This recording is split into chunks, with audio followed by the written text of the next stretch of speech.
अस्सलाम वालेकुम दोस्तों, कैसे हैं आप सब। उम्मीद करती हूँ आप सब अच्छे होंगे। अल्लाह ताला आपको खुश रखे और बुरी नज़रों से महफूज रखे। जी, आज अपनी वीडियो में मैं आपको अपनी गेस्ट से मिलवाऊंगी और उससे पूछेंगे कि उसका पाकिस्तान से दुबई तक की जर्नी कैसे रही और उसके साथ क्या क्या हुआ और वो यहाँ आकर दुबई में क्या महसूस कर रही है। जी, मैं करती हूँ रुखसार से बात।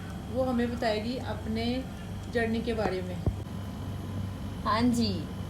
तो मैं आज आपको जो है वो बताना चाहती हूँ कि मेरा पाकिस्तान से दुबई तक का जो जर्नी है, जो सफ़र है, वो कैसा रहा और क्या क्या कॉम्प्लिकेशंस मुझे पेश आई, या मैं किस चीज़ के बारे में फ़ोबिया था मेरे दिल में, उन सब के बारे में बताना चाहती हूँ।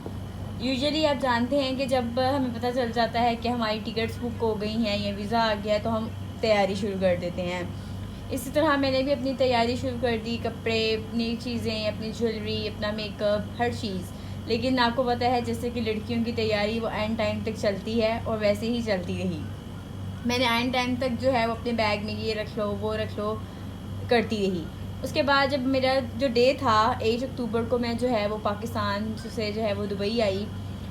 मुझे लोगों ने बहुत सा डराया हुआ था, इसके बारे में मैंने बहुत सी यूट्यूब से वीडियोस भी देखी जहाज़ में मुझे, क्योंकि मेरा पहला सफ़र था और मुझे बहुत डर था। बहुत से इंकशाफात थे कि पता नहीं क्या होगा टेक ऑफ करते हुए, लैंड करते हुए। लेकिन ये है कि जब मेरा डे आया तो मैंने अपनी तैयारी की और उसके बाद मेरे घर वाले जो है वो मुझे एयरपोर्ट छोड़ने आए। और स्पेशली थैंक्स करूँगी मैं अपने चाचू का, जो मुझे सुबह सुबह जो है वो एयरपोर्ट पे सी ऑफ करने आए। थैंक यू चाचू चाची। उसके बाद जो है वो मुझे बताया गया कि आपके साथ अंदर जाके ये होगा वो होगा, स्क्रीनिंग होगी, ये होगा वो।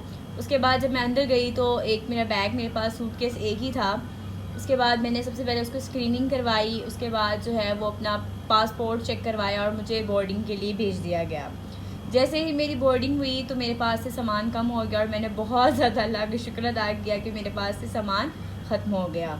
उसके बाद जो है मैंने इमिग्रेशन के पास, मुझे इमिग्रेशन पासपोर्ट कंट्रोल के पास भेज दिया गया, जिसमें एक लंबी सी लाइन थी। वहाँ पर मुझे अपनी बारी का इंतज़ार करना पड़ा। जैसे ही मेरी बारी आई उन्होंने मेरा पासपोर्ट, मेरा वीज़ा, मेरी टिकट चेक की और मुझे था कि मुझसे बहुत से क्वेश्चनिंग करेंगे, लेकिन अल्हम्दुलिल्लाह उन्होंने मुझसे कुछ क्वेश्चन नहीं किया, जस्ट सिवाय एक क्वेश्चन के कि आप कहाँ जा रही हैं। तो मैंने उन्हें बताया कि मैं जो है वो अपने चाचू चाची के पास जा रही हूँ। खैर, वहाँ से क्लियर होने के बाद मुझे वेटिंग एरिया में बिठा दिया गया और मैंने जो है वो अपनी 1.5 घंटा अपनी फ़्लाइट का वेट किया। जैसे ही हमारा प्लेन आया हम लोगों को अनाउंसमेंट कर दी गई कि अपने गेट के आगे आकर खड़े हो जाएं। हम लोग अपने गेट के आगे जाकर खड़े हो गए। उसके बाद हमें जो है वो कुछ ऑफिसर्स खड़े थे वहाँ पर, उन्होंने हमसे बोर्डिंग पास लिए और हमें जो है वो प्लेन की तरफ भेज दिया गया। प्लेन में जाकर जो है वो जब मैं अपनी सीट पर बैठी तो मेरी सीट अल्लाह की तरफ से जो है वो विंडो साइड थी। तो मैं बहुत खुश हुई क्योंकि मुझे बाहर का जो था वो इन्वायरमेंट भी नज़र आएगा, बाहर की जो है वो सब कुछ नज़र आएगा।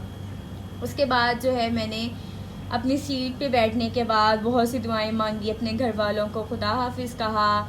बहुत सी जो है वो यादें भी थी, बहुत सी नई ख्वाहिशात भी थी कि आगे का सफ़र भी मेरा अच्छा होगा। जैसे ही प्लेन टेक ऑफ किया तो थोड़ा थोड़ा सा शुरू में डर था कि मेरे शायद ईयर्स बंद होंगे और मुझे थोड़ा सा ऑक्सीजन प्रॉब्लम होगी, लेकिन नहीं हुई अल्हम्दुलिल्लाह। टेक ऑफ़ करने के बाद 15 से 20 मिनट लगते हैं जहाज़ को टेक ऑफ़ करने में।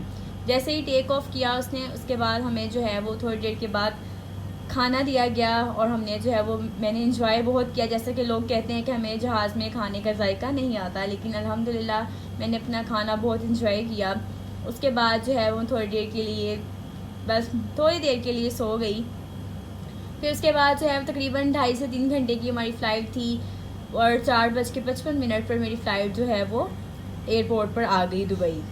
और मुझे पता था कि मेरे घर वाले जो यहाँ पे चाचू चाची हैं वो पहले से ही वहाँ पर मौजूद होंगे। खैर, जब मैं बाहर आई मुझसे वहाँ पर भी मुझे थोड़ा सा डर था कि मेरे से कुछ क्वेश्चनिंग होगी, क्योंकि मैं अकेली आ रही थी तो बस था कुछ डर वगैरह। लेकिन जब मैं यहाँ आई तो उन्होंने मुझसे कुछ नहीं पूछा और मेरी पासपोर्ट पे दुबई एंट्री की स्टैंप लगाई और मुझे बाहर भेज दिया गया। उसके बाद मुझे कुछ देर के लिए अपने सामान जो है वो सामान का वेट करना पड़ा और मैंने अपना सामान लिया। और जैसे ही मैं बाहर आई तो मेरे चाची और मेरा कज़न अली मेरा वेट कर रहे थे बाहर। वो बहुत एक्साइटेड थे मुझसे मिलने के लिए, और उससे ज़्यादा मैं। तो जब मैं घर आई और वो मुझे लेकर जो है वो घर आए, और जब मैं घर आई तो मुझे आज तकरीबन 5 से 6 दिन हो गए यहाँ पर आए हुए, लेकिन मुझे ऐसा फील ही नहीं हो रहा कि मैं किसी और की तरफ आई हूँ। तो मैं स्पेशली थैंक्स भी इनका करना चाहूँगी इतना प्यार के लिए, इतनी मोहब्बत के लिए, और आप सबका भी थैंक्स कि आपने जो है वो मेरी जर्नी सुनी। Thank you so much. और एक छोटी और अहम बात, जो लोग मुझे कहते थे कि मैं अपने घर वालों से, क्योंकि बेसिकली हम लोग नहीं रहते अपने घर वालों से दूर, बेटियां आपको पता है बहुत अटैच होती हैं घर वालों से, तो मैं कभी भी घर से नहीं रही थी दूर अपने पेरेंट्स से, लेकिन मैंने आज सबको सरप्राइज़ कर दिया यहाँ पर आकर, और वो सब बहुत ज़्यादा सरप्राइज़, और मुझसे बार बार क्वेश्चनिंग कर रहे हैं कि दिल लग गया या रह लिया।